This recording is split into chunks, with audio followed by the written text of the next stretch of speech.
It was over. A strangely disappointing anticlimax to a life that had spanned most of the history of motorsports. His health had been in severe decline for months, and the end had been expected. While his mind remained quick to the last, the powerful body had long since crumbled under the sheer weight of years. Editorial writers around the world groped for words to express what Enzo Ferrari had meant. Many tried to describe him as an automotive pioneer, which he was not. Others called him a great racing driver and engineer, which he was not. He was exactly what he had repeatedly said he was, an agitator of men, and he remained true to his credo to the day he died. If there was one essential quality about the man, it was his ironbound tenacity, his fierce devotion to the single cause of winning automobile races with cars bearing his name. From 1930 onward, for nearly 60 years, hardly a day passed when this thought was not foremost in his mind. Win or lose, he unfailingly answered the bell. In that sense, his devotion to his own self-described mission was without precedent, at least within the world of motorsports. For that alone, he towered over his peers. Enzo Ferrari, the last of the great automotive titans, was gone, never to be replaced.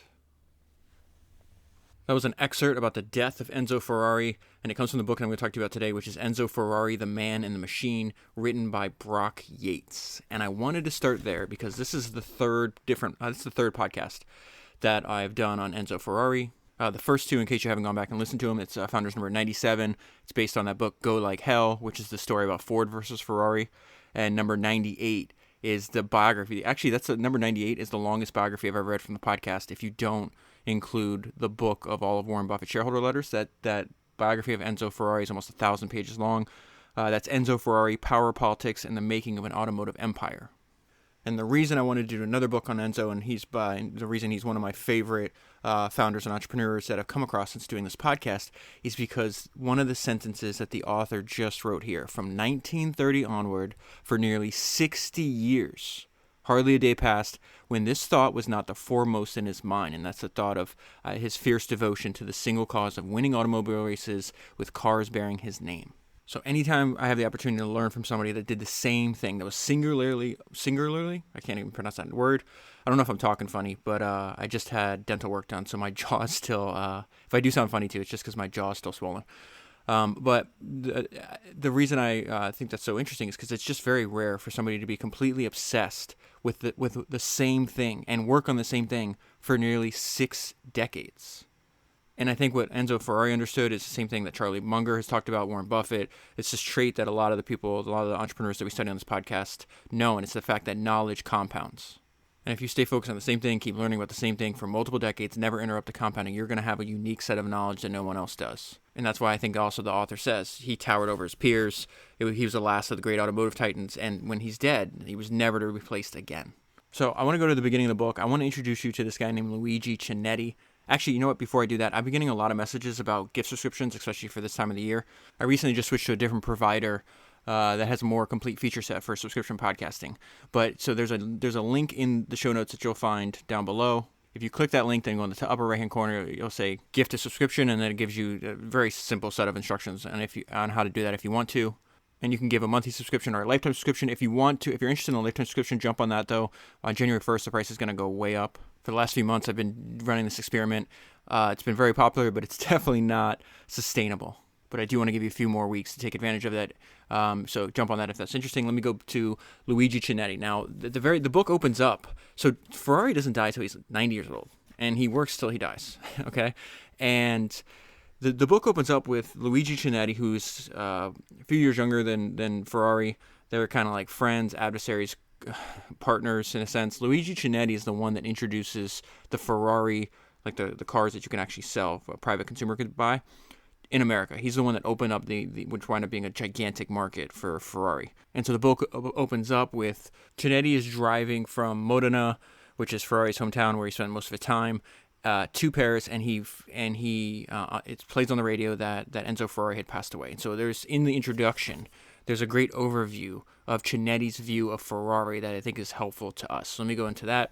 And he's thinking back of, multiple decades that they worked together and really had a fight. Ferrari, he's one of the people I most admire because of his obsessiveness, his stubbornness, the fact that he identified what was most important to him and he went after it with everything he had. But he's not necessarily like somebody I'd want to hang out with. Let's put it that way. He's an extremely difficult and cantankerous person, and really just rather crude. But we get an idea of that because Cinetti just had these battles with them. So he says it had all been an insane aerobatic display of emotion and ego warfare, and he was tired of it all. They had dueled too long, and if a winner had to be declared, it'd have to be Ferrari. But did he not always win? Did he not always prevail? Sometimes coming off the mat after repeated bloody knockdowns to land a knockout punch. And that's another admirable characteristic Ferrari had. He had persistence in spades. Ferrari shared the spotlight with no one. Not even the man who helped create a market for his automobiles larger and more lucrative than anyone could have imagined. He came to know Ferrari too well to understand his The reason I'm reading this section to you is because of this. I don't want to mince words here. He was extremely the manipulative personality that Enzo Ferrari had. He described himself as an agitator of men. He was extremely charismatic, and he could convince people to do whatever he wanted them to do. And that was one of his greatest strengths in his career. He came to know Ferrari too well to understand his chameleon-like public persona, his ability to orchestrate the press and the public to artfully play the lovable, beleaguered, poverty-stricken patriarch one minute, and the ruthless, egomaniacal despot the next. He had seen the public Ferrari, the regal old Don who oozed respectability, as well as the private Ferrari. The belching, farting, cursing, bragging, hectoring Modenese paisano, who bore his lower-class background like a mark on his forehead. He, meaning Cinetti, knew Ferrari as the consummate manipulator of men. He turned on the radio. A newscast was beginning. It was the lead story. In matter-of-fact tones, a voice announced that earlier that morning, death had come to Enzo Ferrari. Ferrari. Dead. It was expected, but somehow it stunned him. This old warrior, this curmudgeon, this masterful manipulator, this tireless competitor, this overwhelming presence, this imperfect but perpetually fascinating man was finally gone. Okay, so now I want to go to Enzo's early life, and then I'm going to build up and tell you how he became Enzo Ferrari, because he definitely didn't start out as anything rather like unique. No one would have predicted, if you see Enzo at 20 years old, there's no way you're going to predict that he becomes the greatest car manufacturer of all time. And two quick sentences here that give you an idea of who he was as a kid. He hated school.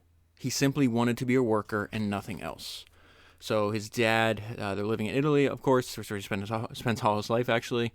And his dad is going to take him to a automobile race, and this is where he finds the love of his life, something he was completely obsessed with. For Enzo, racing automobiles, racing cars was always the number one fascination, obsession. He was not really interested. He just accidentally started manufacturing some of the greatest cars the world's ever seen. But the racing always took precedent over that. And he sold cars so he could fund his racing operation. His first contact with automobile racing came when his father took him and his brother to a race. He was 10 years old. The following year, young Ferrari trekked. So this is the first race. This is the second one. The following year, young Ferrari trekked 2 miles across open farmland to watch his second race. Ferrari said, "I found these events immensely exciting." And so from a very young age, he identified exactly what he wanted to do. He's eventually going to try to work for car manufacturers and then become a racing driver himself. But this is the most important paragraph in the entire description of his early life. Examinations of his youth supply nothing to indicate any extraordinary talents. This really speaks to the benefit of not interrupt, like the fact that knowledge compounds and don't interrupt that, right? So examinations of his youth supply nothing to indicate any extraordinary talents, no glittering, undiscovered genius, not even the singular talent for leadership and organization that was to blossom later in life. Enzo Ferrari, for his first 20 years, was simply another Italian boy who liked bicycles and car races and football. So when he's 18, something terrible happens, and it says, in 1916, Enzo Ferrari had his first close encounter with death, an acquaintance that would stay with him for the rest of his life. That's a very important sentence too. Talking about the dozens. I mean, I don't even know how many drivers die at the very beginning of automobile racing. Not only do tons of the drivers die, but tons of the spectators die. And I'll go into more detail. I went into a lot of detail on that on Founders number 97, Go Like Hell. It just really surprised me at the beginning of the sport how they had a extremely high tolerance for death. And so he's 18. Enzo Ferrari had his first encounter with death, an acquaintance that would stay with him for the rest of his life. His father died of pneumonia. The little business that his dad had, collapsed, and Enzo drifted through a series of menial jobs. As you probably realized from the year that we're in, 1916, World War I is happening. So he's got to do a bunch of work. He became a trainee in a small factory manufacturing artillery cells. This was a confusing time for Ferrari. His father was dead, and with the convulsions of the war, plus his lack of serious career goals, he meandered through his late teens without direction. Then suddenly, shockingly, Dino, this is his older brother, was dead as well. And so this idea that death is an acquaintance that's going to stay with him for the rest of his life. He's 18 years old, his father's dead, his older brother's dead. So all that's left in the family is him and his Ferrari and his mom, Enzo and his mom, rather. Ferrari's eventually going to have a son. He's going to name his son Dino after his brother. His son is going to die what most people think of. He died from muscular dystrophy when he's in his early 20s. So death is a constant companion throughout the extremely long life of Enzo Ferrari. And his brother died because he was in the war. So it says, and they're not entirely sure. There was just a bunch of, could have been influenza, typhoid fever, or any one of the dozen illnesses that ravaged the trenches and camps of the World War I combatants. And Dino was serving in that war. Ferrari was devastated by the loss of his of his father and brother. And then right after this, he winds up getting drafted. And so then he's got to serve in the Italian army towards the end of World War I. So I'm going to skip over most of his time in the war. There is one thing that he talks about over and over again in his autobiography and other people and other documentaries on him that I've seen repeated, is the fact that he winds up getting sick. He's sent to a hospital, and one of his memories is the fact that he's left in this dark room on the second floor, and on all he can hear all day and all night is the hammering of lids of coffins being pounded into place. And the reason I bring that to your attention is because he's very familiar with death at an extremely early age. So he's like, okay, I don't know how long I'm going to survive, how long I'm going to live. I need to get on with my life. So he comes out of his service. Luckily, the war ends the next year, and he survives. And he's just bound and determined to get the job that he wants and to actually live the life that he wants. He was discharged in 1918 as Europe gasped for breath and men groped to justify the sacrifice of 30 million lives. Ferrari seems to have seized with an epiphany of sorts during this period. He wanted to follow a career in automobiles. And in his autobiography, he describes this period. It's him and his friend get this, it's like a magazine or some kind of publication. It's amazing how often what I'm about to read to you happens in these biographies. So him and his friend are sitting there looking through this publication, and it says they had examined a photograph of Ralph De Palma, the marvelously talented Italian who had moved to America in 1893 and by 1916 had won both the Indianapolis 500 and the Vanderbilt Cup. He was believed by many to be the greatest driver in the world. So Ferrari turns to his friend and he says, I will become a race car driver. So he has limited money, no connections, so he goes to, you can really think about his next move is he's trying to get a job at the leading technology company of his day. And it's funny because this is Fiat, which is at the time, that company's been I think it's like 120, 125 years old. So today you don't think of Fiat as the leading technology company of his day, but in the end of the 1920s, it was. So it says, so he goes to where they're located, he travels, he says he'd come to Turin with a single purpose in mind, to gain employment with Fiat.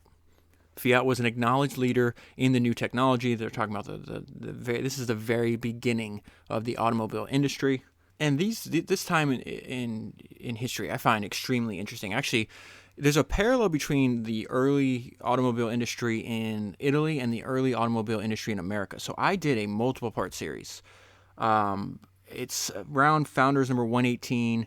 And I think it goes all the way to like Founders number 130. So this is, I read a ton of biographies on all the early American automobile founders and pioneers. So it's people like Henry Ford, Billy Durant, the founder of General Motors, the Dodge brothers, Henry Leland, the guy that founded Cadillac, Albert Champion, Alfred Sloan, Walter Chrysler, Louis Chevrolet. And there's a number of interesting things. There's one, they are there at the very birth of what is going to become a gigantic industry or global industry, right? And they all knew each other. They're all supporting casts in each other's life stories. And the same thing is going to happen in the early motorsports, this fever for racing that the Italians had. because as we'll see here, like these are the names I'm about to read to you. I'm just telling you now in case I forget this later on in the book. But like the names, like these are names that we still know, and the car companies are still around 100 years later. So you hear names like Ferrari, Bugatti, Maserati, Lamborghini. They all knew each other. They were all in relative same area and going after similar goals. And that's just mind-blowing to me. So I'll talk more about Bugatti because what surprised me is I don't remember if I learned this in the other biography on Enzo, was the fact that Bugatti was really the blueprint, and Maserati, the Maserati brothers to some degree, for what Ferrari wanted to do. And it was fascinating that other people had laid out a blueprint for him, and then he winds up surpassing them. So anyways, that thought spawned in my mind because in this section of the book, it's talking about, he's going to Fiat because Fiat's the leading technology company of its day. And it's funny how like that's true then, but that's not how we think of things. That's not how we think of the company now. Okay, so let's go back to this point in his life. So he goes, okay, I'm going to travel all the way to Turin. I'm going to try to get a job. This is not going to go good for him. One, he doesn't have any experience. And two, there's a huge influx of unemployed Italian males coming home from the war. So it says it was into this exclusive melee that the poorly educated, still unhealthy, totally unqualified Enzo Ferrari poked his nose. It was useless. The post-war job market was glutted with veterans, and Ferrari was doomed from the moment he entered. I want to bring this to your attention because this is something, this rejection is something that he holds inside of him for 50 years. He called it the lowest day of his life. Ferrari wrote of this moment with poignancy. He wandered through the busy streets to a bench in Valentino Park. And then he says, I was alone. My father and brother were no more. Overcome by loneliness and despair, I wept. And so this is the lowest point of his life. He's depressed. He has no resources. He just got shot down. And he's going to reference this because 50 years later, remember, this is Fiat. Well, I don't know if you know this, actually. I shouldn't say remember. Fiat buys Ferrari. And so 50 years after this point, he goes back, and once he sells the company, he sits on that same bench, and he essentially has this like wrong in his mind rectified. So it says this slight by Fiat festered in his brain, creating an anger that blossomed with the passage of time. The reason I'm reading this section to you, because anger and revenge are extremely effective motivators of human behavior, and we see, it's definitely a dark side to Enzo, for sure. And part of that is the fact that he's got this giant ego and he wants other people. He wants to prove, it's very important how other people view him. And so he wants to prove, hey, you made a mistake. Revenge was a priority within him that would not be subdued, and repayment in kind was a debt he swore to fulfill, no matter how many years it might take. And then from here, the book just goes through something that I try to bring to your attention every time is, it's not like he wakes up, I'm a poor 18-year-old with no father, no brother on this bench, and overnight I'm the greatest car manufacturer of all time. Enzo's story is very similar to a lot of these other biographies. You see, what's my next opportunity from here? And then once you get to that spot, then you look around, okay, what's the next best opportunity? And he just goes he pursues each opportunity one step at a time, just like all of us can, right? And so it says, he winds up going and seeking out. He's like, okay, I want to work in this industry. Let me go find out where these people hang out. And so it was only days after Enzo's arrival in Turin that he began to display the gritty resourcefulness and powers of persuasion that were to become his trademarks. He began to poke into the thriving community of automobile manufacturers, drivers, mechanics, and promoters that had sprung up as satellites to the Fiat operation.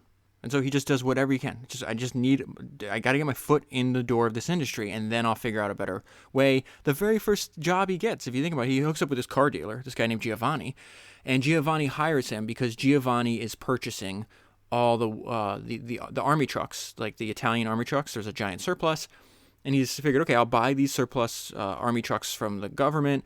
I can get them for really cheap. I'll strip them down to the bare chassis, and then he's going to resell the bare chassis to a coach maker. That's what they call the cars at this time. I mean, if you look at them, I went and looked at what the first Alfa Romeo when Ferrari works there, and they don't look like cars. They're called cars, but they definitely don't look like cars to us today. And so he's like, okay, I'm gonna take these bare truck chassis, and I'm gonna ship them to this coach maker in Milan. And then this coach maker is going to put passenger car bodies on top of them because there's a ton of there's a giant demand for automobiles, or these rather primitive automobiles in post-war Italy, just like there was in post-war America. So Ferrari's taken as a general handyman, and then he's also hired to transport and to drive and get the trucks or the truck chassis up to where they need to go. So it says Ferrari carried Italian. Oh, this was interesting. Ferrari carried Italian driving license number 1363. So they actually numbered them. That would imply that he's one of the nation's earliest motorists. So he uses this job and then to meet other people. He eventually is going to meet, this is a mentor of sorts. So he's just going to, again, this job serves a point. Just so he can meet new people. Once he meets new people, they tell him about other opportunities. If he feels that opportunity is better, he's going to jump. So he jumps from opportunity to opportunity. This guy's name is, these Italian words are going to kill me. I can't even pronounce English words correctly. There's no way I'm going to pronounce these Italian names. And they have fantastic names, by the way. Our city. So I'm just going to call this guy Ugo. I have no idea how to pronounce his last name. Ugo is going to be a mentor of sorts to a young Enzo Ferrari. Ugo hires him as a chief test driver for the new automaker. It's CMN. It says the company was embarked on a full-scale campaign to manufacture high-performance vehicles. And as was the universal custom of the day, the factory was entering a variety of races. Ferrari was hired by Ugo to be his assistant. He had begun his climb up the ladder. And so he couldn't get into Fiat, couldn't get into Alfa Romeo yet, so he starts at the very bottom. CMN is a tiny firm. It's a new firm. And this is just a little bit about the occupational hazards. I thought this paragraph was rather amusing. It says the tiny CMN firm could not afford to transport its race cars by rail or truck. So Ferrari and Ugo were assigned the job of driving to the race. So he's got to transport the cars to the race. It was hardly a leisurely tour through the countryside. Ferrari recalled that they drove into a nasty blizzard one day, and they were set upon by a pack of wolves, which had to be dispensed by shots from the pistol that he always carried under his seat. So imagine if one of the occupational hazards of your job is that you might be set upon by a pack of wolves. So we see, I'm skipping ahead, obviously going very fast through the book. Ferrari soon left C&M to seek his fortune in other realms of the Italian automobile business and to further his career as a racing driver, so it's another step up. Shortly thereafter, he began an association with Alfa Romeo. So again, Alfa Romeo, gigantic, successful company of its day. I think it winds up being nationalized by the Italian government. I think Mussolini nationalized it, if I'm not mistaken. Enzo Ferrari Mussolini's in this book quite a lot. I'm going to skip over most of those parts. Ferrari began an association with Alfa Romeo that was to last for nearly 2 decades. This is another important part I want to bring to your attention, is how long Enzo Ferrari had to be committed to his desire to be successful. He is like 50 years old, something like that, by the time he's able to start the company Ferrari under his own name. As that sentence just hinted, he began an association with Alfa Romeo that was to last for nearly 2 decades. So this is where he starts to race cars. He's going to become a car salesman as well, and then eventually he's going to run the racing team for Alfa Romeo. And I need to give you a bit about his personality, though, because this is one of the most important things to learn about him. And it says, there is no question that by this time, Enzo Ferrari had become a compelling salesman and manipulator. So this section reminds me of something I learned when, you see it a lot actually, but what comes to my mind is when I read George Lucas's biography. I'm pretty sure this is Founders number 35. So George Lucas was, like many of the founders that we cover, he was obsessed with studying history. He liked to read biographies. He wanted to know how the great people of history thought, right? And it wasn't until he's in his, I think he's 23 years old, and he meets Francis Ford Coppola, who I think is 28 at the time. And Francis Ford Coppola becomes one of his best friends and mentors. And he's the first of the independent filmmakers that actually figures a way to break into Hollywood at the time. So what George Lucas was trying to do, Steven Spielberg, Martin Scorsese, another example of all these guys knowing each other at the very beginning, which is crazy when you think about the careers. Brian De Palma was also in the group that they went on to have. But he says something in his biography about Coppola. And based on his historic knowledge of reading biographies, he said Francis could sell ice to Eskimos. He had charisma beyond logic. I can see now what kind of men the great Caesars of history were. Their magnetism. That is all that applies to Francis Ford Coppola. It definitely applies to Enzo Ferrari. And so I don't think we can overstate the importance of being able to be persuasive, to be able to communicate with other humans, and the impact it's going to have on your work.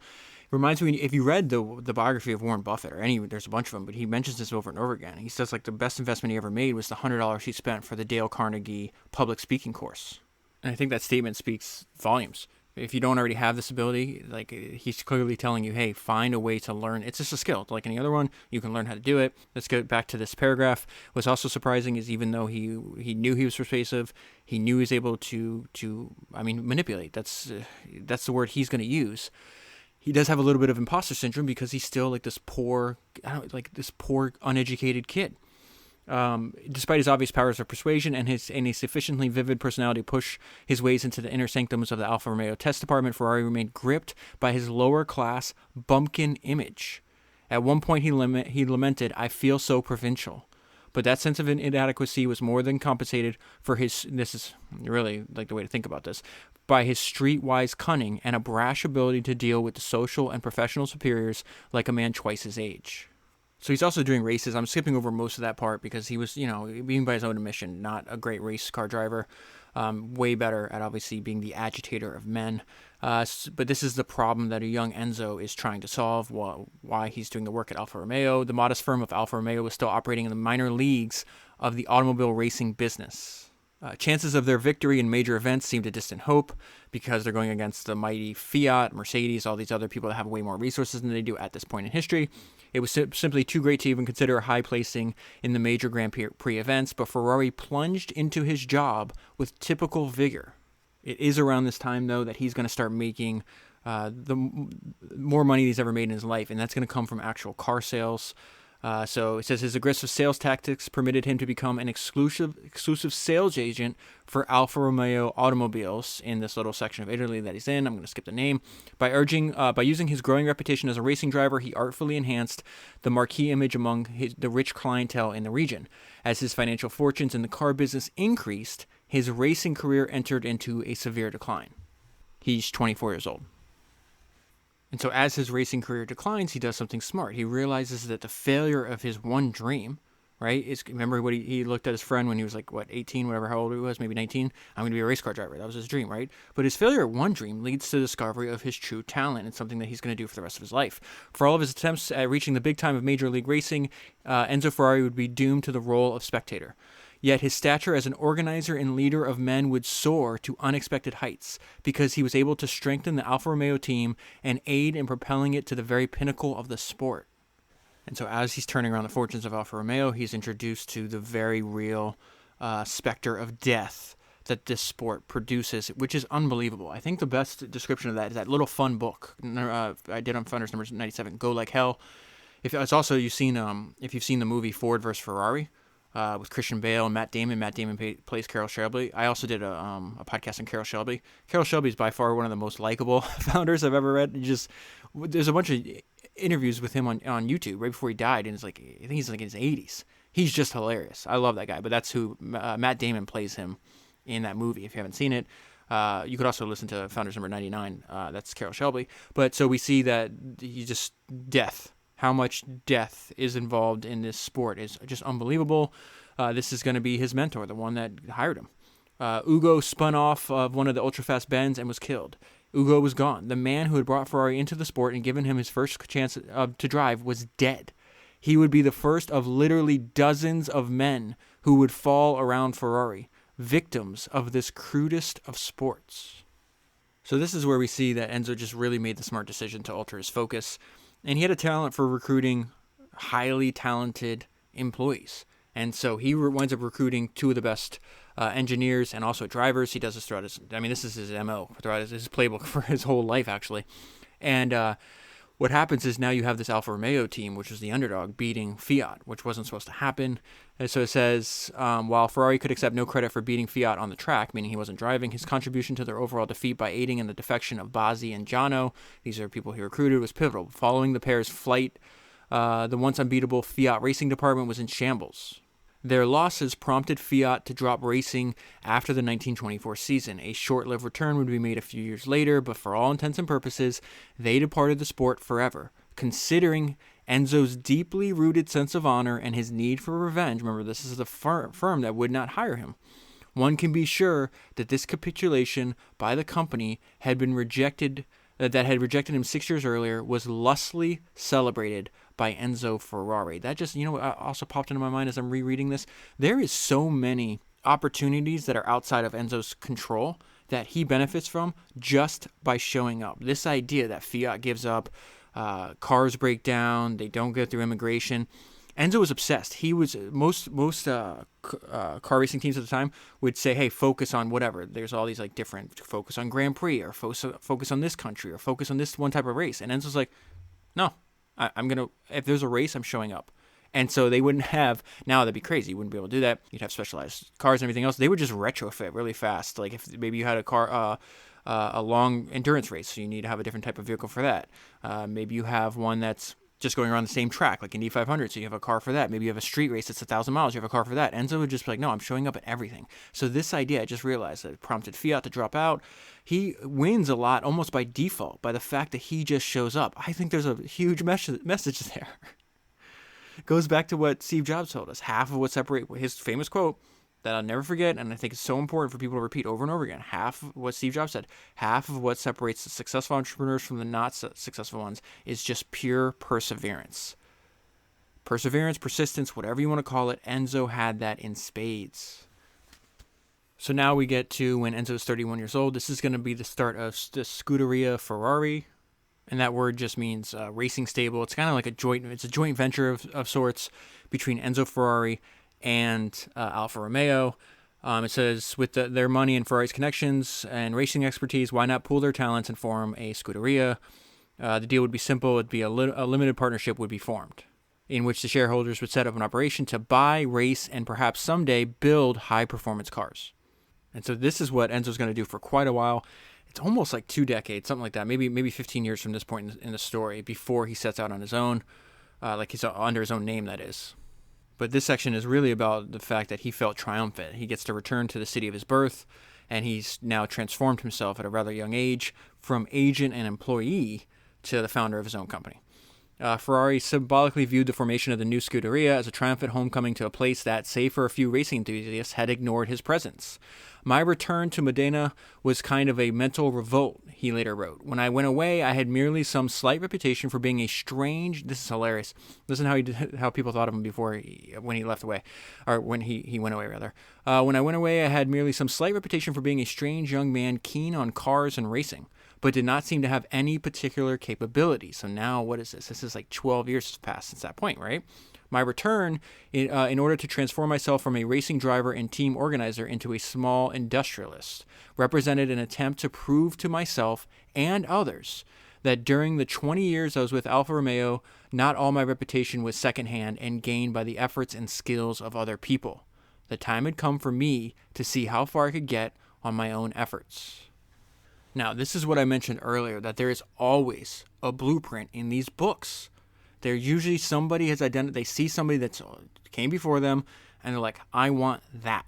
And for Ferrari, Maserati brothers were also racing and producing cars under their own name, which is what Ferrari wants to do. But largely, his blueprint was Bugatti.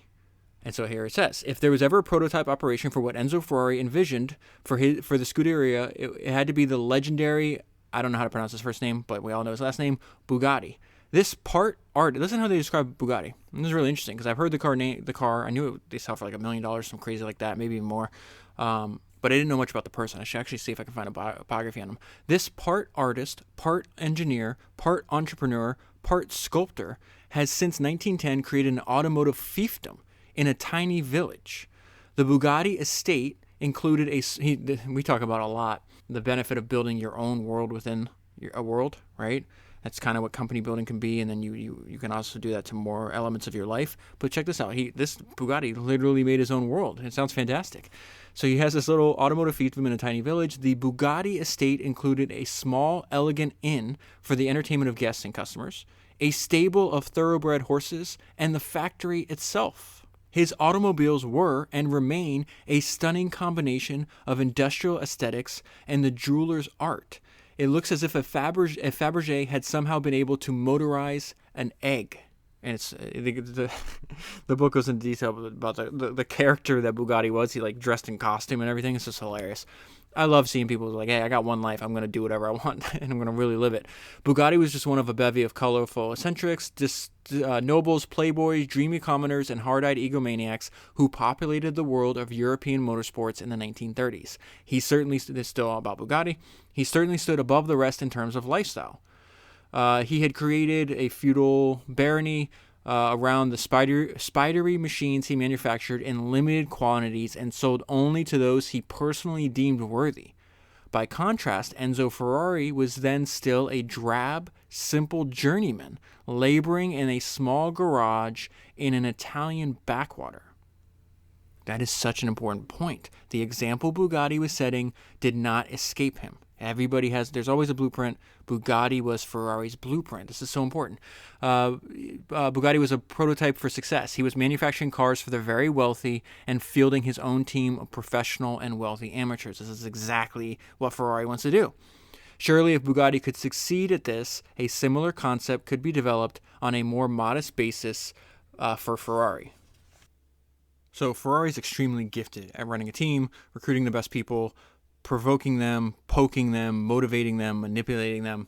So he has a fantastic success, and this new Ferrari Scuderia, or actually no, it's Scuderia Ferrari, sorry, it's fantastically successful. And so, as we've seen before, basically what I'm trying to tell you here, let me read this to you. So sales of now their racing cars, and then what happens when you win races? You get a ton of publicity. People are going to want that car. So sales to private customers were thriving and would continue to grow as the Scuderia success on the racetracks expanded in number and magnitude. So what hit me now is because since the last time I read biography on Enzo Ferrari, I had read 2 biographies on Michael Jordan, and I realized Ferrari sold cars and Michael Jordan sells shoes for the same reason. Humans are attracted to winners. And so on this podcast so far, I've mentioned, 2 or 3 times that Enzo Ferrari is going to go down in history as the greatest car manufacturer of all time. That is also stated in the movie. There's a scene from the movie Ford vs. Ferrari, and I'm going to read the transcript to you right now. And so we're going to have the first character is it's like Henry Ford II's like right-hand executive. I forgot his name, so for this I'm going to call him Douche because that's what he is. And then he's talking to Lee Iacocca. And before Lee Iacocca became super famous and well-known because he winds up taking over the Chrysler Corporation and kind of like bringing it back from the dead. But before he did that, he worked at Ford. And so this is the scene between Douche and Lee Iacocca from the movie Ford vs. Ferrari. They're all in a meeting. Henry Ford II sitting there, and the Douche says, "In the last 3 years, he's talking to Lee Iacocca. In the last 3 years, you and your marketing team have presided over the worst sales slump in history. Why should Mr. Ford listen to you?" This is what Lee Iacocca says. "Because we've been thinking wrong. Ferrari, they have won 4 out of the last 5 Le Mans. We need to think like Ferrari." Now, we're in the 1960s. This is the time period it's happening. The Douche says, "Ferrari makes fewer cars in a year than we do in a day. We spend more on toilet paper than they do on their entire output. You want us to think like them?" And so Lee's response is perfect. "Enzo Ferrari will go down in history as the greatest car manufacturer of all time. Why? Is it because he built the most cars? No, it's because of what his cars mean. Victory. When Ferrari wins a Le Mans, people want some of that victory. What if the Ford badge meant victory and meant it where it counts, with the first group of 17-year-olds in history with money in their pockets?" And so when he says that, Henry Ford II sits up and starts paying attention. And so the Douche says, "This would take decades to develop a race team that's capable of taking out Ferrari." So then Lee walks over to him and throws this folder on the table, and he says, "Ferrari is bankrupt. Enzo spent every lira, the currency of Italy, he got chasing perfection. You know something? He got there. Now he's broke." And so that scene, what Lee is also saying at the end, where he's like, Ferrari's bankrupt, he spent every dollar chasing perfection. He's got something in common with Enzo's got in common with some of the greatest founders in history, have all similar patterns. Walt Disney, Steve Jobs, they would spend every dollar they had improving the product. There's a great line in one of Walt Disney's biographies where his brother is the one that's like dealt with the financing of the company and always had to like fight Walt and his crazy perfectionism. And his brother's like, "What is this going to cost?" He's like, "I'm innovating. I'll tell you what it costs when I'm done." There's just no way that Walt was going to compromise his vision for perfection. That's why you see the company he built. He built one of the greatest companies in human history. Steve Jobs is the same way. And this is very early. He's in I think it was in mid-1980s. Steve Jobs goes to talk to, I think it was Stanford. I can't remember. It most likely had to be Stanford. And the business school students are asking questions and asking about the stock price. And he completely waves off their answers. I don't give a shit about the stock price. He's and then he launches into the fact that one day he's gonna build a computer that you can hold in your hand, like some kind of combination, almost like the early version, like the iPad. And he talked about like his passion for making insanely great products. He's like, no, my focus is on making the very best product possible. It's not on making the most money. Walt Disney was the same way, Steve Jobs was the same way, and Enzo Ferrari was the exact same way. So anyways, let me wrap this, tie this back around to what we were talking about in the book, is the fact that, we talked about Jordan. Like, if Jordan didn't win all the championships, if he wasn't regarded as the greatest player of his generation, no one would buy his shoes. And then you fast forward 20 years after he's retired, his shoe brand is doing over $3 billion a year. He gets a 5% royalty of sales. That means Jordan right now, 20 years after he stopped playing the game, is making $150 million a year just from his shoes. And it also ties into the idea of why you should keep, it's the Naval quote, that you should keep redefining what you do until you're the best in the world at it. It's not like the second best player, or the second best person in the NBA sells, 10% or 20% or 50% of the shoe volume. Jordan gets almost all the profits. I just think what I'm trying to say is like all these they seem like seemingly like disparate ideas. If you combine them, there's a lot of like information there that's useful to our careers. The idea that humans are attracted to the best, so they flock to whatever that is. It could be the best shoe, the best car, the best purse. It doesn't matter. And then if you can somehow identify, even if it's just a tiny niche, to be the best in whatever field you're in, you have these disproportionate returns. And part of being the best if you're going to be the best in the world or something, you have to be obsessed with it. Steve Jobs was obsessed with his work. Walt Disney was obsessed with his work. Enzo Ferrari was obsessed with his work. They all produced the best product in their category. So I hope that makes sense. I hope I could tie that together. It's just very obvious when you start reading across all these different biographies. Okay, these people all think differently, but they think differently in the same way. They are much more closely aligned with each other than they are with like the average person on the street. I need to go fast forward in the book, though, because I have a ton of highlights, and I'm going to be here all day talking to you about this. This is going to be like an audiobook, for God's sake. Okay, let's see. This is acting like a champion before he was a champion, a formidable individual in complete control of his organization. So it says, the persona of the man who was running the operation was beginning to take shape that would remain consistent throughout his life. While still only in his mid-30s, Ferrari was firmly in control of the operation and given to fits of temper that would descend on the place like summer thunderstorms. A badly fabricated part. Remember, so it's focused on racing, but they're making cars to fund the racing operation, and you can think of him as the exact opposite of Ford, right? It's very interesting that they even had the negotiation. I personally don't think Enzo even considered selling to them, but the idea, Ford had this. He was a leading. If you go and listen to my podcast today on Henry Ford, like he figured out how to apply mass production techniques to automobiles before anybody else did, right? And he was better at it than anybody else.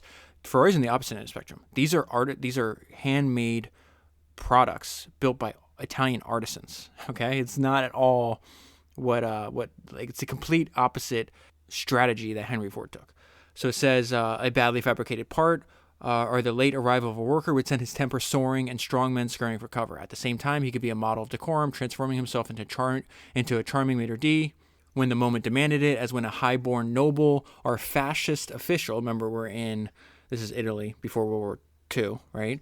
Or a fascist official arrived at the Scuderia, or a wealthy customer expressed interest in spending extra. Enzo Ferrari was on his way to becoming the consummate manager of men. This is repeated 100 times in the book, that his greatest skill was the fact that he was able to manage people, to recruit the very best talent, to manage them, to manipulate them. He's not doing the work. He's not the engineer. He's not the designer. He's the agitator of men. I can't repeat that enough. Okay, Enzo Ferrari was on his way to becoming the consummate manager of men, not docile, soft-willed men, but proud, fiercely competitive, egocentric men. These are drivers we're talking about now, whose livelihood, if not their very reason for living, depended on this most demanding and unforgiving of sports. So in between all these highlights, there's a lot of people dying.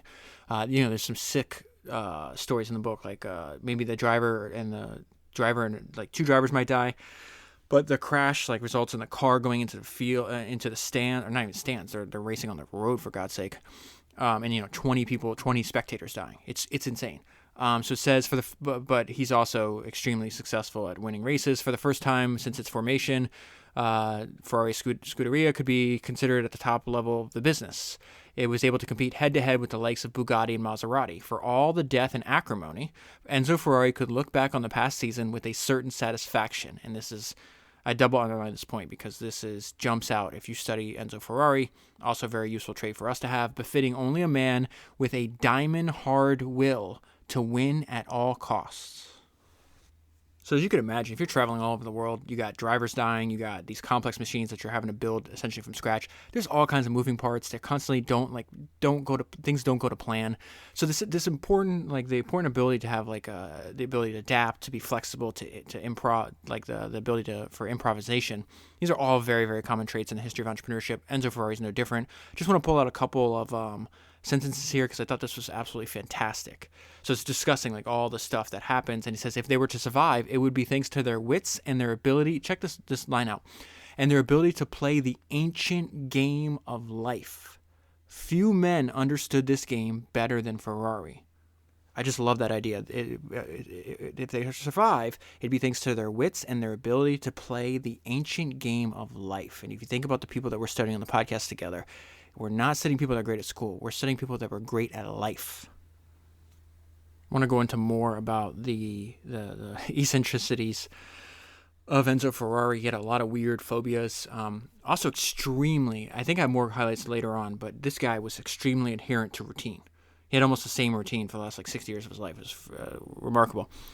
I don't know if I'd want to live my life that way, but I'm saying his adherence to that. So it says Ferrari would refuse to fly. He was suspicious of trains and would only travel by automobile. He would not use elevators. He maintained a less than wholly analytical view of life's technical complexities. Now, this section I thought was interesting because you have somebody that worked for both Bugatti and Ferrari, and he gives us some insight here. So it says, now the Scuderia was a bare-boned, hard-muscled professional racing operation. So he's describing Ferrari at the point he comes in. This immediately became apparent to outsiders like Dreyfus, who later wrote, the difference between being a member of the Bugatti team and the Ferrari was virtually night and day. With Ferrari, I learned the business of racing, for there was no doubt that he was a businessman. Enzo Ferrari loved racing. Of that, there was no question. It was more than an enthusiast love, but one tempered with the practical realization that this was a good way to build a nice, profitable empire. I knew that he was going to be a big man one day. Bugatti was a patron. Enzo Ferrari was the boss. Bugatti was imperious. Ferrari was impenetrable. So now he's about to turn 40. I want to give you a description of what I mentioned at the very beginning of the podcast. Something that I most admire about him is that he just had this singular focus. Now, I don't think, he obviously didn't have a balanced life. So my own personal blueprint, I've told you over again, is at Thorpe, founders number 93 or 97, 93, I think, because he identified a handful of things and was good at all of them and didn't make the same mistakes that a lot of people make where they over-optimize for their work at the expense of their personal life. But I want to read, I'm going to read a quote from that book, Go Like Hell, and then I'm going to go back to this book. It's describing Enzo Ferrari in Go Like Hell. He worked 7 days a week, 12 to 16 hours a day, holidays included. At night, he returned to Modena. He felt extremely emotionally attached to his city. Except for his daily drives to Maranello, where his factory is, he refused to leave Modena for almost any reason. He did not attend races, not even the Italian Grand Prix, one of the world's most famous circuits. When asked about the root of his mania, his obsession with victory, Ferrari told one reporter in 1958, everything I've done, I did because I couldn't do anything less. One day I want to build a car that's faster than all of them, and then I want to die. So these kind of statements, this is why I could describe him as one of history's greatest obsessives. That's 1958, so this is in the future. We're still not there yet. This is maybe a decade and a half earlier, something like that. He's not yet 40, completely focused on work. He lives a simple, no-frills life. So it says, Enzo Ferrari was immersed in the life of a full-time racing capo, with all of his energies concentrated on the team's competition schedule. Ferrari was still living frugally in a tiny two-bedroom apartment above the factory, or the racing team, actually, the Scuderia. Ferrari was a hard taskmaster. He had an increasingly limited travel schedule. The little family fell into the daily pattern of lower middle-class Italian life. Enzo Ferrari was born with simple tastes, and even after he became rich and prominent, he retained the ways of a simple, uncluttered man. During the 1930s, every ounce of his energies and every lira in his pocket was being plowed back into the business. He lived a modest, frugal life. And so you see that he's completely dedicated to this. It is not a job. It is a passion. It's something he loves. You can actually tell a lot about people by not only who they admire, but who they dislike. And so the government of Italy gets involved in all kinds of stuff. I'm going to skip over large parts of that in the book. But they wind up putting in place, like these bureaucrats. You can think about them. They're like more like analytical. Enzo had soul in the game. And so this is a description of the person he hated more than anyone else. And you see, he views himself as the opposite. The same analytical approach to problems that Gabato, that's the guy he hates. This instantly placed him at loggerheads with Enzo Ferrari. A group, so it talks about Enzo and his group. They said how they differed. They were a group without formal training who relied on a mixture of racetrack empiricism and raw instinct to create machines. I'm sorry, this guy's name is Ricard. He's saying this guy, Ricard, had the same analytical approach as Gabato. So Ricard's the guy that he hates. Ricard had no abiding passion for motor racing. So Enzo's going to be disgusted by this guy. He was a pure mechanical engineer by trade and tended to approach each project with a kind of aloof mythology that made him more akin to a surgeon than a grease-stained racing car mechanic. There's like this whole like battle that goes on.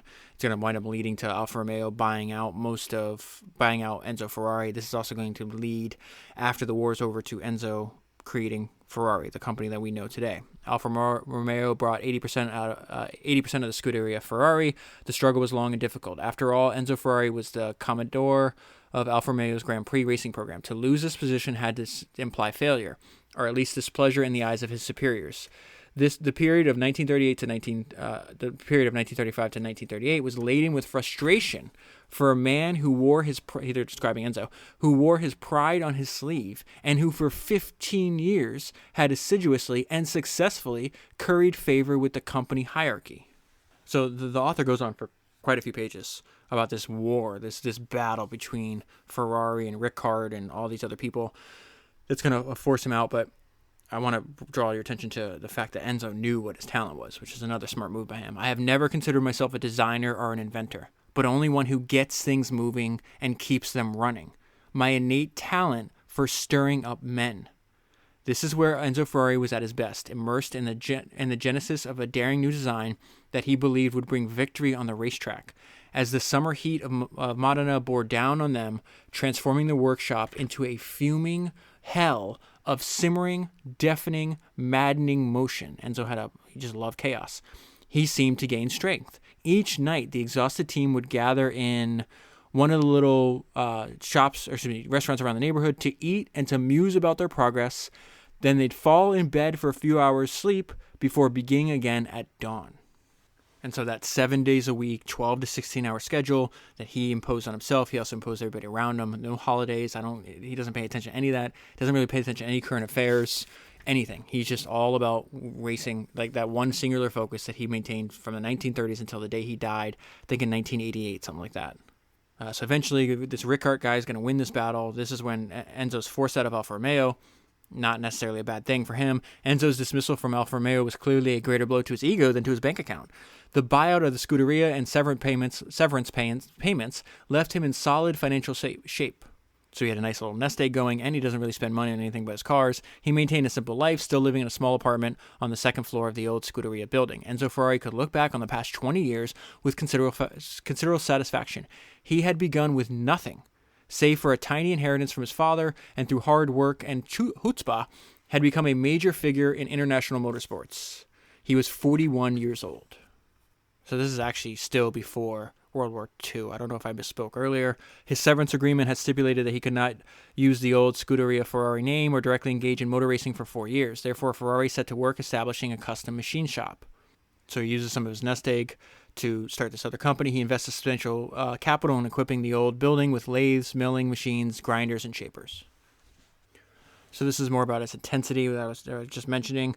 Two people that want him to build, two guys come to him to build a pair of sports cars for this legendary race. It's called like the Milia.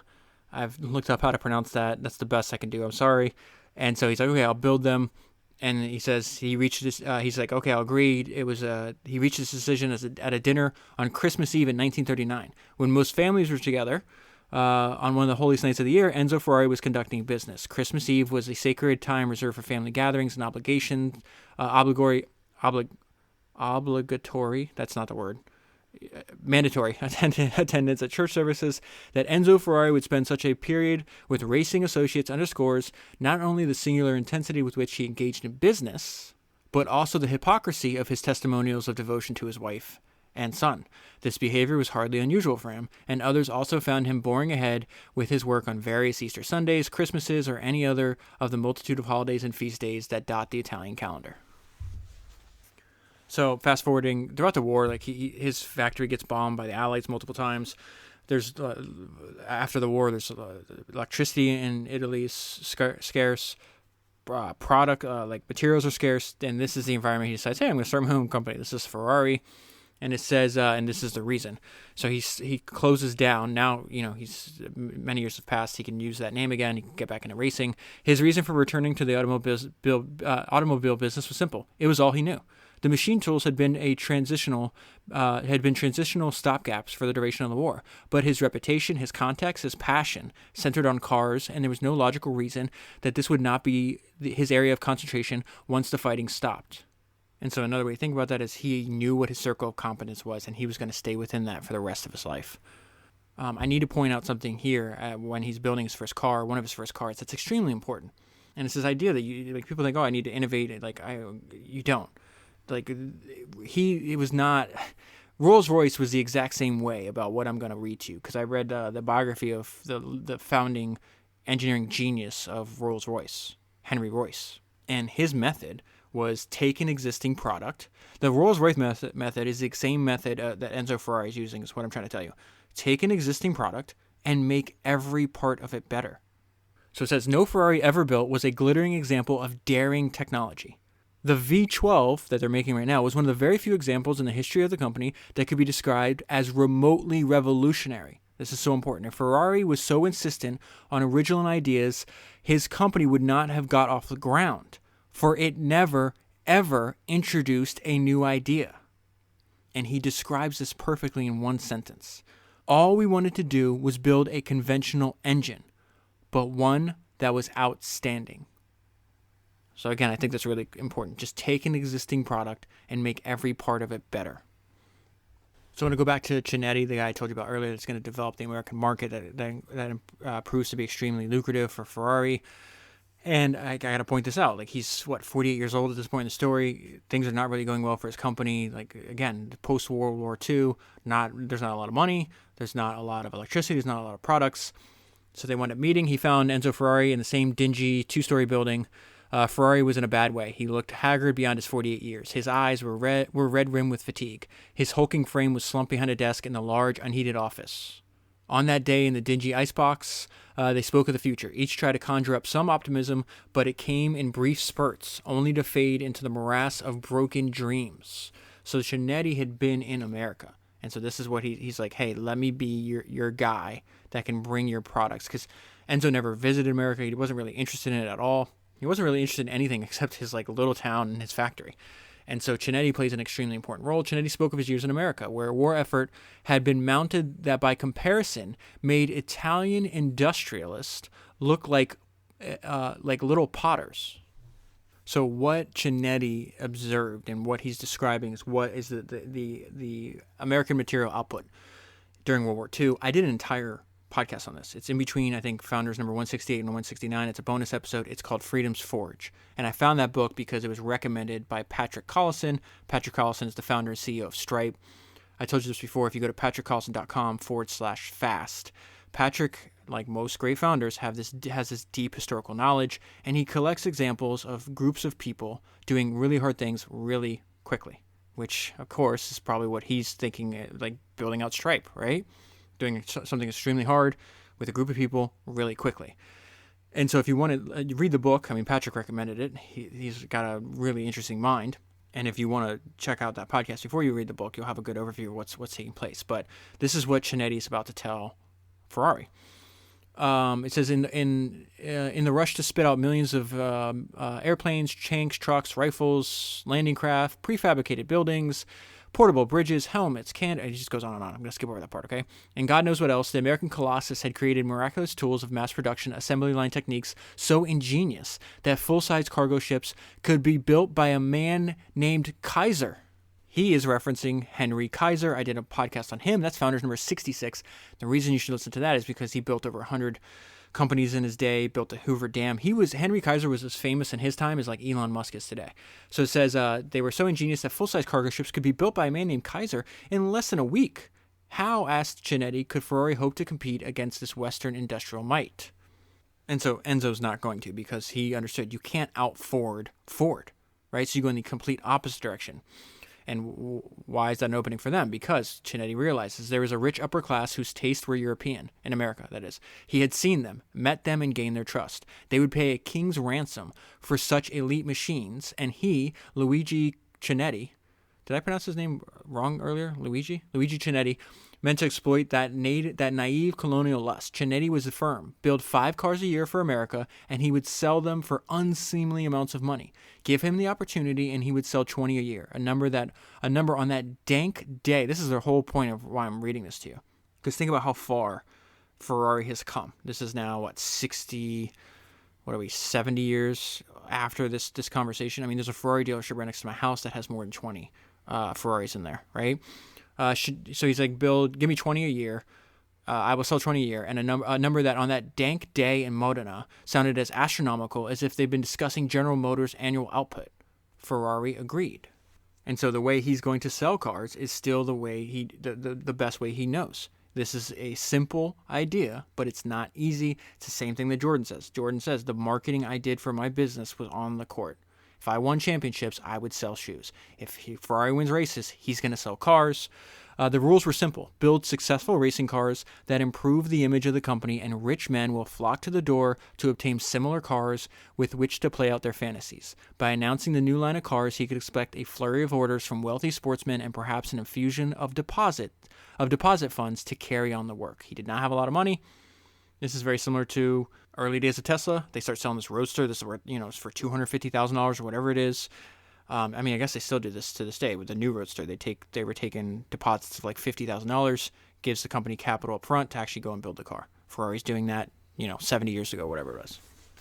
So I mentioned earlier that Enzo benefits just because he shows up everywhere, and as long as he survives, he lets his competitors make mistakes. Maserati, they've gotten away now that they're started by the Maserati brothers, this other industrialist named like Orsi, he buys it, and this is really what Steve Jobs talked about over and over again on the benefit of focusing on one product. Maserati didn't learn this lesson, and really they lose focus, and Ferrari does not.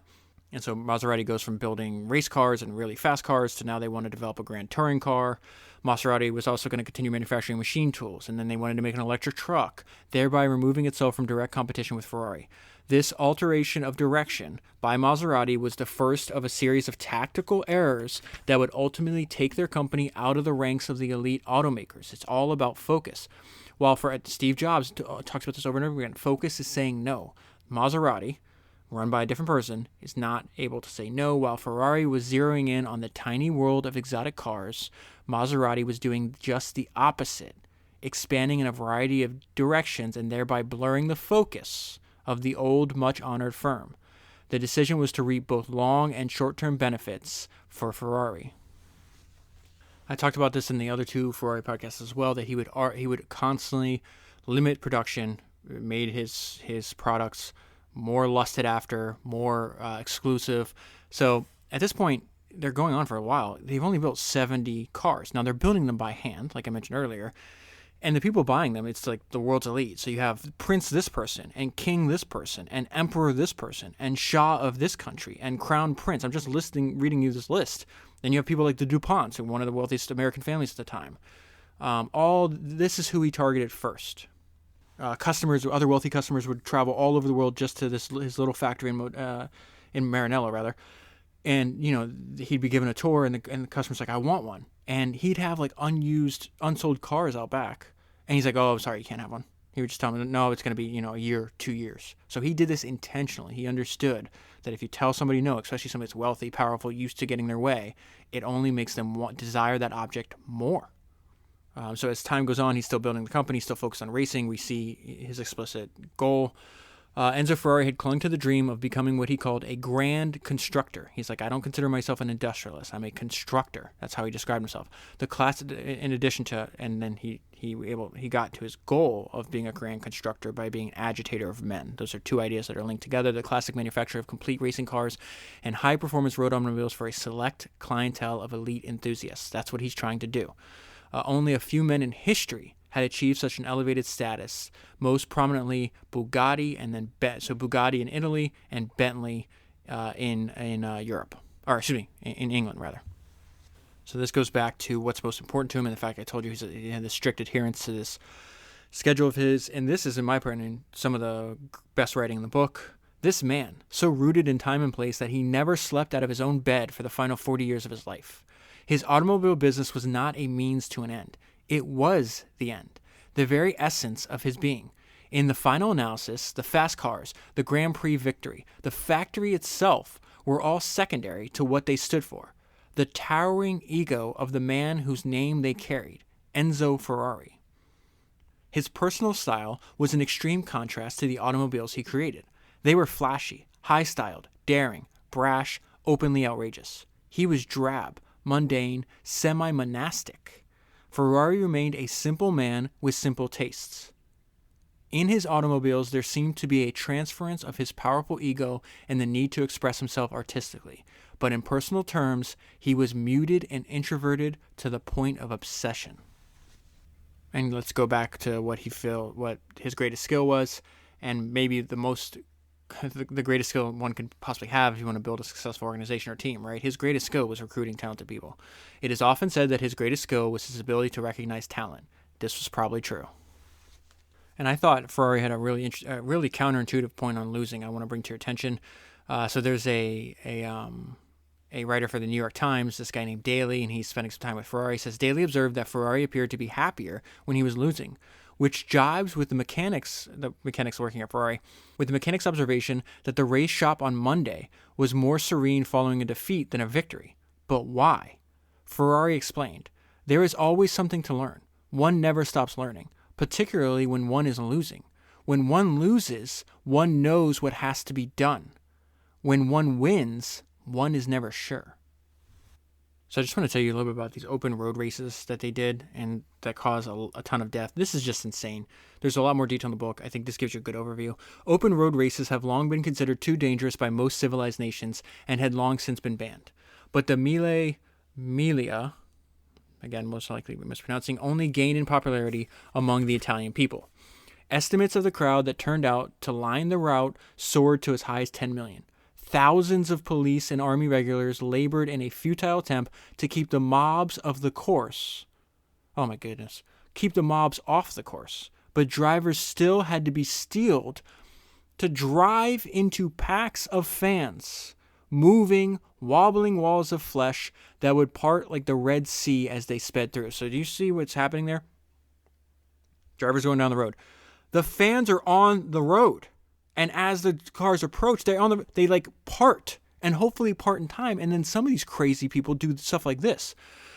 Children skittered across the highway and often rode their bicycles on the shoulder. Strutting young men tried to show their mettle by attempting to touch the fenders of the speeding cars. Could you imagine being so close? Do you think it's safe to be close to a car that's going 120, 130 miles an hour? It's like, hey guys, let me touch the fender. I wonder if I would guess that more spectators died than drivers. It's just crazy. So I mentioned this earlier, but and there is cons to it, but Enzo had like superhuman levels of stubbornness. So it says, and some of this is just the fact that he succeeded by just showing up. The source of much of Ferrari's success over the years was not technological brilliance, as I mentioned earlier, or tactical cleverness, but dogged, gritty, unfailing persistence in competing.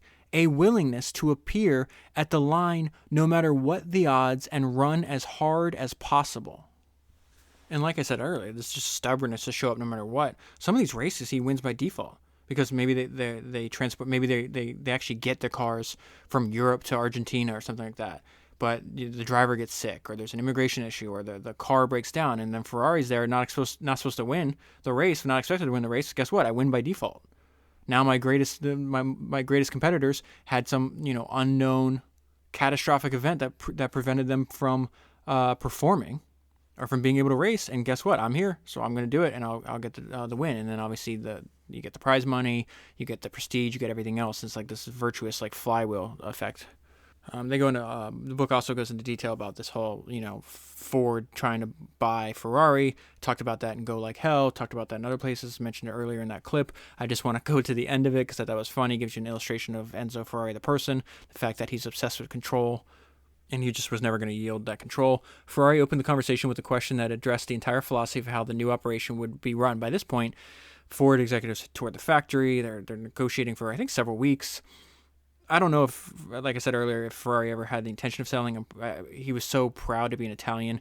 I think he just used it as leverage. What's the most likely, like the thought process or I guess the description of Enzo's thought process around this time was most likely he was using this as bait for Fiat.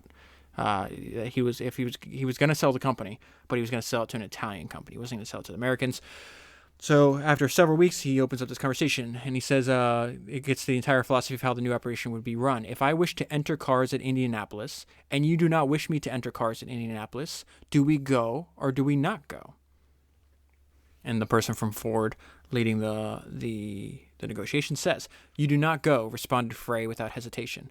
Ferrari stiffened in his chair and said nothing for a moment. Then he stood up and gave Ferrari an icy glare. "It was nice to know you." Ferrari understood instantly that the negotiations were over. Under no circumstances would Ferrari release control of his racing operations to Ford, or to anybody else for that matter. So Ferrari's notorious, especially because so many of them were dying, to never getting close to many of his drivers. There's a hilarious story in the book where this guy, one of his drivers, wins a race. It was like the biggest race of the season, brought all kinds of attention and glory to Ferrari, and he said Ferrari had never said anything to him about it. Weeks go by, and they just happen to pass each other in the factory, and Ferrari just says two words. He says, "Hey, champion." And the driver's like, "That's all he ever said to me about it, ever." The indication of that also is that Ferrari, like General Groves a couple of weeks ago when I did that book, Genius and the General and the Genius, or the Genius and the General, I don't know which one came first. General Groves, the guy leading the Manhattan Project, would not give out compliments. They're like, "Why don't you compliment people when a job is well done?" He's like, "Because it could always be done better." And I think Ferrari thought, it's like, you won. That's what you're supposed to do. We're Ferrari. For like a decade, right up until they're overtaken by Ford, he dominates for a decade. So he's like, this is expected. But anyways, earlier I was saying you can identify, you can learn about a person by saying, by studying who they don't like. You can also do that by who they admire. This is what Ferrari liked about one of his drivers. Ferrari seemed to genuinely like this moody but intensely competitive 30-year-old. Like himself, Sutries, I'm probably pronouncing that incorrectly, was self-made, a school dropout who had liked mechanics before rising, who learned mechanics before rising to stardom on motorcycles and then in automobiles.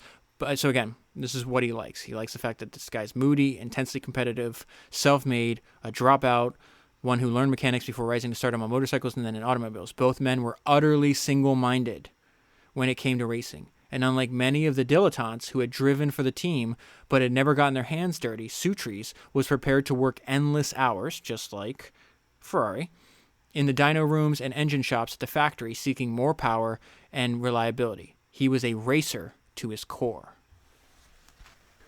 So I just want to bring again to your attention this monastic adherence to routine. This guy that he really liked, his name is Scagaletti.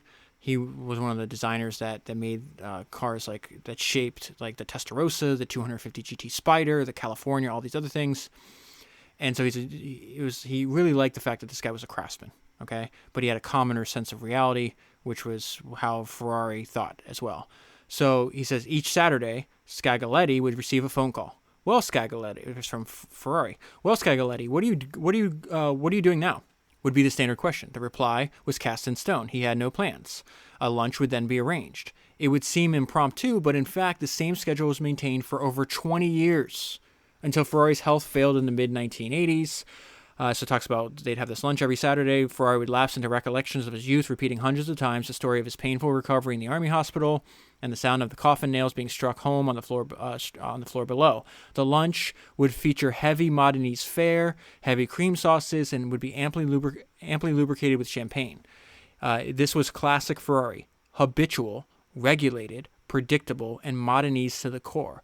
This was a simple man seeking simple pleasure, and he found it only within the confines of his own familiar territory.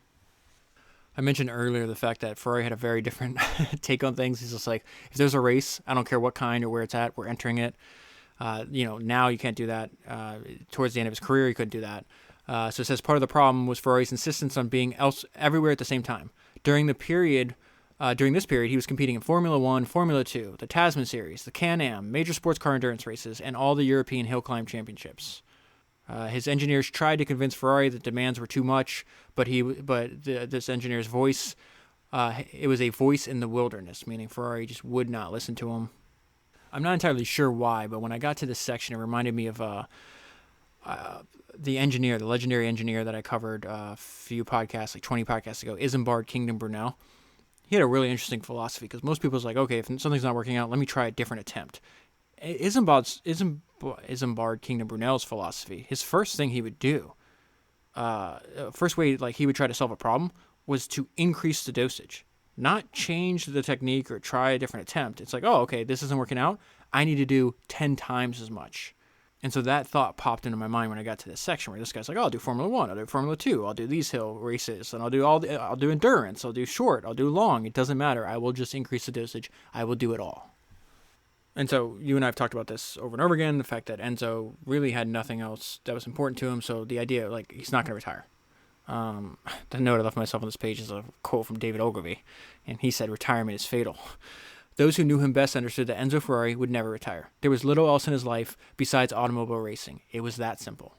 So even when he sells his company to Fiat, he still continues to work. He still has complete control of the racing aspect of the business. He lets them do the car production.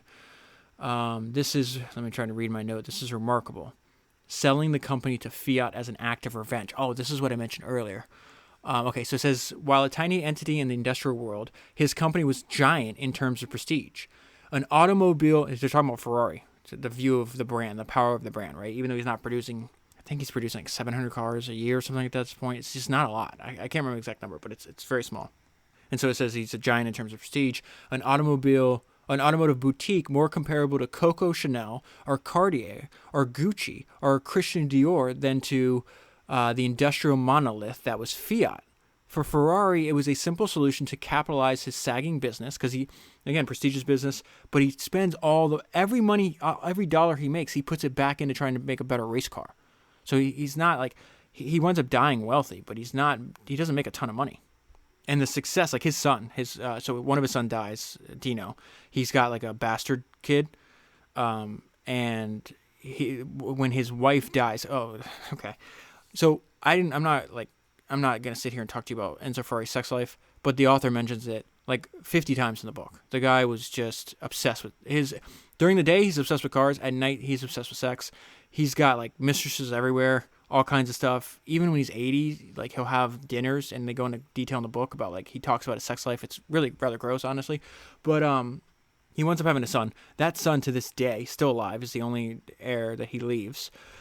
Owns 10% of Ferrari, and it's like a multi-billionaire, excuse me. So his son derived most of the financial benefit from Ferrari than Enzo Ferrari did in his life. I think he dies with like a net worth of like, I don't know, 30 million, something. So it's not like he was poor by any means. But just like Walt Disney, most of the wealth came after he died. So it's saying for Ferrari, it was a simple solution to capitalize the sagging business. For the owner of Fiat, he was looking for status and respect. The deal was so attractive to Ferrari that he even traveled to Turin to sign the final papers, a city he had not visited in decades. It was also a measure of revenge for the old man. It gives a hint of Ferrari's mindset. So he talks about like going and sitting on the bench, the same bench that he cried when he was 18 or 19 or however old he was. Now he comes back 50 years later. It's like, okay, I closed this loop. I went back and closed this. I got my revenge. The process was set in motion was to wipe out the shame of 1918 when Ferrari was not welcomed by Fiat. Surely Enzo Ferrari had long since forgotten that as a youth he had been rejected for employment by Fiat some 50 years earlier. Surely he hadn't nursed that bitterness for half a century, and now in his own convoluted way considered the account settled. Or had he? He most certainly did. Fiat received 40%, Enzo retained 49%, which would be ceded to Fiat upon his death. Piero Ferrari would get 10%. And to this day, Piero still owns 10%. I think he actually owns like I looked it up, 10.3% or something like that. And so Enzo was also famous for never going to see his own races. And really, you could tell he loved what he did because the stimulation was not in the result, but it was in the process. And I thought this was fascinating. Let me read this to you. For the most part, he watched the contests alone, the races, that is. Although one associate was occasionally invited to sit in. He recalls that Ferrari never showed emotion, no matter what the fortunes of his automobiles. Ferrari simply sat there, silent and inert, never responding to either victory or defeat. His view of racing remained constant. The event itself was essentially meaningless. For him, the stimulation came in the planning and preparation, in the creation of the machines, in the organization of the human beings who would man the team. He was obsessed with the process. He was in love with the organization, the creation of the cars, not the outcome of the race. Of course, he wants to win the race, but I think that's a really good sign that you're obsessed with the actual journey. That's an interesting idea. I hope I remember. So, like I said earlier, Enzo does this until he dies. There's a great story in the book that is pure Enzo. This is right before he dies. Chinetti goes and visits him. Enzo's mind is still sharp, but his body's betraying him. And they go and they end up, this is the last time they ever meet. And Chinetti says, "May I embrace you?" In silence, Enzo Ferrari opened his arms and the two men hugged, groping perhaps for the life that was slipping away from them. There was a brief display of tears, quickly dabbed, and then business began. They discussed an old Ferrari Formula 2 car. Chinetti agreed to lend the automobile to the proposed Ferrari museum. He was well aware of the feeding frenzy of Ferrari collectors around the world that had made the car in question worth more than $1 million. So the car's worth $1 million. Chinetti's like, "No, you know what? I'll give it to you. I'll donate it to your Ferrari museum, but you have to do the following." And so it says, but for his old friend, he proposed a deal. $40,000 donated to 4 charities, including the poor children of Maranello. Ferrari balked. He would pay no more than $30,000, not a penny more. Chinetti could not help but be amused. Here was this man, 90 years old, mortally wounded by the passage of time, yet still able, yes, eager, to haggle over a few dollars. The old rascal, worth at least $40 million, Chinetti reckoned, intended to go to his reward with his last lira. The deal. Always the deal. It was classic Ferrari. And that is where I'll leave it. If you want to buy the book, there's a link in the show notes. If you buy the book using the link, you'll be supporting the podcast at the same time. If you want to buy a gift subscription, there's also a link down below. That is 220 books down, 1,000 to go, and I'll talk to you again soon.